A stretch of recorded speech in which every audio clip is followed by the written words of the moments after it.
Long Island comes out. New Jersey remembers that the tolls aren't that bad. Okay. Well, here we are. We got quite the exciting top four. We have Mr. Lee and Jakal sitting in winner's side. That's kind of huge. It's kind of big. I like it. Great local talent that whenever they do get the chance to travel, they just slaughter anyone in their paths. And I always feel like both of these players individually get talked down a lot, and I don't really know why. Maybe it's because overexposure for us locally, we get to see them all the time. We know they're kind of nice. And then they travel, mess everyone up. But now we get the opportunity to see them clash. No, and if anybody like recently traveled and messed a lot of people up, it was Jakal. Jakal and Zombie, I forgot exactly like the name of the event, but point is Jakal is at the peak of his game. He's doing so well lately, and now he's going up against Mr. Lee here, and I'm really surprised that counter didn't trigger on the side B. It was just ever so slightly too short, and I feel like we see a good amount of that from a lot of top wolves, where they'll actively try to just go for the landing. Can't quite get the ledge. It's kind of dangerous against Lucina. There's plenty of moves you can use to try to check that. But of course, you don't want to run into her because then he's ready to counter you. Oh, yeah. Okay, right now, Mr. Lee again just sort of recycling the ledge trap situation, fading back with the neutral to catch a jump, down tilt just to catch all those late options. And if I'm Jakal, I'm kind of okay with eating a lot of those down tilts until I get hit by that side B. Yeah, it's a very tried and true game plan. You got Sortie at the ledge with spacies. You just got to keep the consistency. And unfortunately for Jakal, that is one of the key components of E's game plans. What in the world was that? Why did he spike him? He didn't need to spike him. He's already gone! That was side B down smash down in. Oh, no. Okay. Yeah. Honestly, I'm not too surprised they're already going in. This is the most ridiculous flow to a game I've seen in a minute. These are not typical Wolf things that you see necessarily coming out. Well, they're two players who are used to each other's characters due to high exposure. They're used to both playing at the top level. And they're just sort of done with the nonsense. You had to carve through so much to get to this point. Just kill. Oh, yeah. Just kill and be done with it. Secure your path to grands, but it's still a long road ahead. Yeah, right now, two stocks totally even at this point. Jakal looking for that jump call out, not able to find it. Auto cancel back is nice and safe. Mr. Lee not able to find a punish on those, but wow, just so good with these punishes at the ledge. And he doesn't need to commit super hard as long as he stands right in that space around the middle of the platform. He could just chill. He's got all the options in the world. I've got to say, Mr. Lee's ledge trapping is looking kind of like unstoppable at this point, and even able to find the two frame with the down tilt, mixing it up that time around, neutralizing to shield and not the neutralizers into the down tilts, just in case Jakal came back on aggressively, and the pressure, the up tilt to be able to catch Jakal's next option. Mr. Lee is just playing so steady and solid. I think the key word we could take from him is discipline. We're not seeing too much extra movement from E. We're not seeing any sparse buttons. He just knows where he needs to position Lucina, what to swing with. It does not matter how Jakal mixes up. And honestly, I think it's a really strong game plan to take this early into this.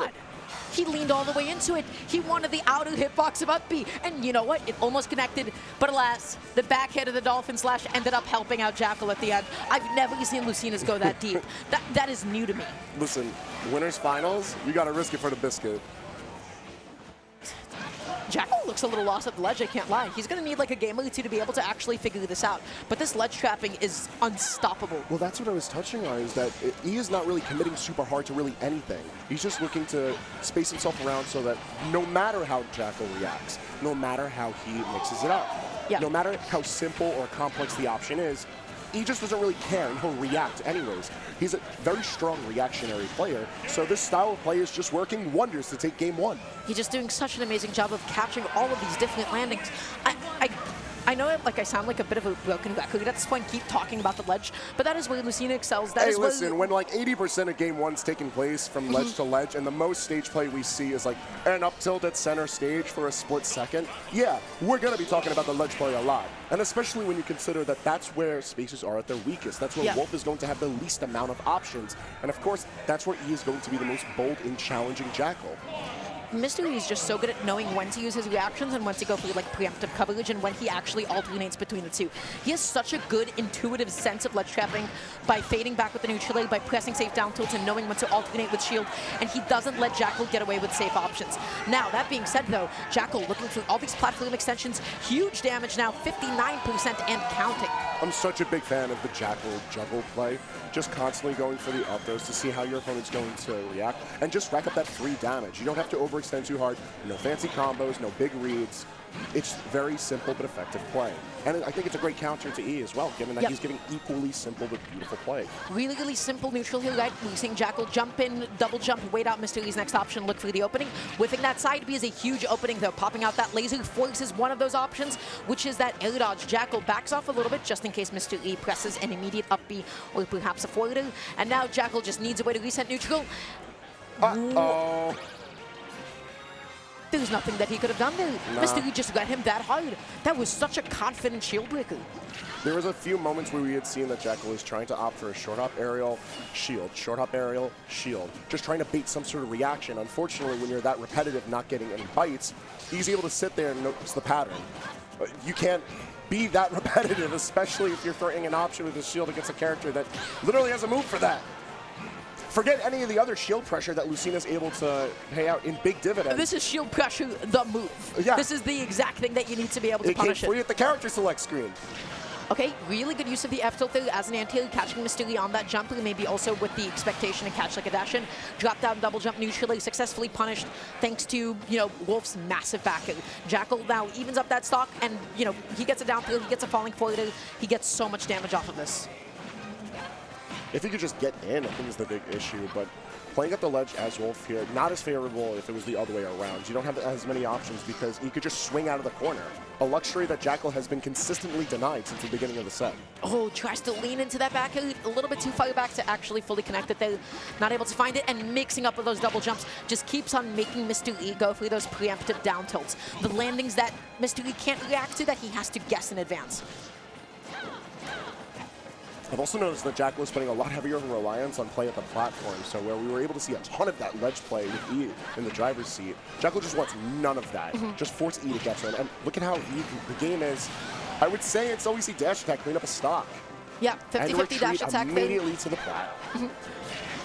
Okay, tries to go for something on shield again, but Mr. Lee just so often connects those upbeats out of shield until he doesn't. And Jakal with an optimal punish that time around. Not just a single hit, but make sure that, okay, I'm getting a lot of mileage off of this. Yeah, and it was poor stage position from E2. He does box his way once again out of the corner, so he doesn't have to worry about it too much, and just let it rip. Yeah. You get those for free in that situation. Jakal forced to pull the trigger on side B to return. Meets his end. Such an exploitable option when you have a counter just ready at your disposal. Wolf has to use it at that position. He doesn't have that many other options. And now jumps back on, goes for the grab to catch Jakal's next option. And I feel like this is going to be the stock here. Gets the back here, gets the F smash. There is nothing that you can do. That is checkmate. While that entire interaction was unfolding and everything was going to hell for Jakal, I was going to highlight that the counter, relatively speaking, is a big risk. But once you exhaust Wolf's jump, it is easy as breathing. When you got no other ledge options, that's the only one that you have left. You know where it's going to be. You know when it's going to be. That is the biggest struggle of Wolf. And Mr. E is not letting up on Jakal. Mr. E is coming back onto stage fairly consistently. Lucina has such a generous, comfortable recovery. And he's dominating at the ledge trapping himself. I got to say, this is some of the best play I've seen from him in a while. He is one of those players who just has to remind himself that he is a good player. And he is that guy. He really is that guy, but I feel like he's the first to forget about it. So he needs a wake-up tournament of sorts, and right now it's looking like Defend the North is that wake-up. Oh, yeah. Okay, again, just so patient at the ledge here, just sitting in shield. Jakal goes for the delayed falling neutrally, playing 3 steps ahead of Mr. Lee, who just kind of was like, okay, wait, I'm going to drop this because you're going to, empty land air dodge. Didn't happen, got punished. Battle for Supremacy over the platforms, I think, is going to be an interesting adaptation if this set decides to just stick on Stadium the whole way through. Because as soon as the ledge play comes in, E is just in total control. When's the last time you saw that kind of an F smash? The only F smash that we saw at the ledge was to specifically punish an exploitable landing from Jakal. That time around, that was the first F smash that Mr. Lee had thrown out like that. Jakal was not ready. He got his ledge handle, his ledge option called out, goes for the tech chase, but doesn't get the punish on either the neutral get up or the tech roll out. I mean, if you're sitting in Jakal's seat, you're thinking, all right, it's going to be another down tilt. I'll be fine. You're not fine. And he is one of those players who will play very heavily on the reads that he makes. Doesn't really hold it for a long time, but he'll recognize it and then pull the trigger. So unfortunate, though, that Jakal wasn't able to get the grab. He had the good idea with getting behind Mr. Lee, and then it's a neutral get up. Everybody, fails to punish it at some point. Everyone's fallible, even at this level. It's kind of how it goes. And Lucina is a great character for being able to pick it apart at those habits, regardless of the type of character you're fighting against. Okay, Mr. Lee going to be able to make it back on here. Goes through the down air just in case Jakal decided to dash in. It was a good bit of insurance. Sitting in shield, being patient, not trying to give up too much space because he wants this corner pressure. Mr. E is not letting up on this at all. And he doesn't have to. He's keeping it simple, and it's working out so well for him. But finally, we get a bit of that a was the change up in B mix-up. Normally very, very punishable, but when Mr. Lee's only thinking about punishing side B and he commits to the counter, that is the best possible option to throw out. And while it does give Jakal the space to bring an even stock count, I do fear that definitely have pulled the trigger on using that as an option a bit too soon, because now E is going to be a lot more mindful of that, and half of Lucina's grounded kit is going to be able to punish that. That down tilt shield, I mean, that is just such good pressure over and over again. Jakal has just not been able to get himself off of Mr. Lee. Doing what he can to keep the damage up, but E's constant hitboxes are getting me a little worried now. Never mind. I'm not as worried. You know what? That Put spike, my worries to ease, E. that spike, if it hit, it hit. And that would have been an incredible stock for Jakal to take. Unfortunately, it did not hit. That was a stage spike, and then that was the stock as well. Setting up a really beautiful platform pressure situation here and a juggle. This is what swords do best. But Jakal lands successfully after only taking 30%. It could have been worse. Oh. And an excellent catch at the ledge. But Dar, I'm glad that you brought up the platform pressure from E, because while we've gotten plenty of opportunities to see it from Jakal across the past 3 games, the fact that E has been more hesitant on it, just showing that even such a strong game plan could sit as the backup. The reliance on the ledge play has been working out so well, you don't even have to execute an even stronger game plan, but turning it right on back to Jakal's juggles. Just look at all that damage. And if anybody can do a reverse 3-0, it is going to be Jakal. You do not want to lose this game if you miss 3 at all, but Jakal's playing so well, misses the tech chase, but the back heel is still going to connect, and the Big DI. boot. Oh Big my boot. goodness. Yucky DI. It's game 4 incoming.